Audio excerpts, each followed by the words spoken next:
Welcome to Reading Class with Mrs. Harvey. We're going to give you a quick preview of how things run here in reading. Most days, we start with an IR page check. IR stands for Independent Reading. A page check is when Mrs. Harvey checks in to see how we're progressing through our independent reading books. Our IR books are those we choose independently based on our interests and reading levels.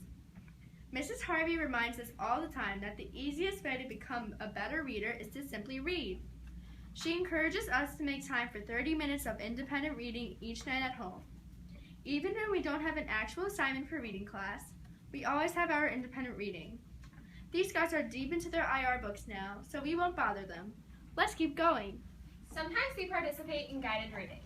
This is when our class is organized into small groups with each group reading a different text.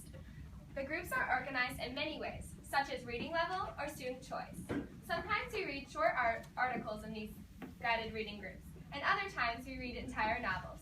The Holocaust Book Club last year was one example of the guided reading. We like guided reading because it gives the opportunity to discuss what we read together in small groups with our peers. While these guys discuss their books, let's keep going. Lastly, we participate in shared readings. This is when everyone in our class is reading the same text. Sometimes we discuss these readings together as a whole class, and other times we work in small groups, and then sometimes we analyze the text independently.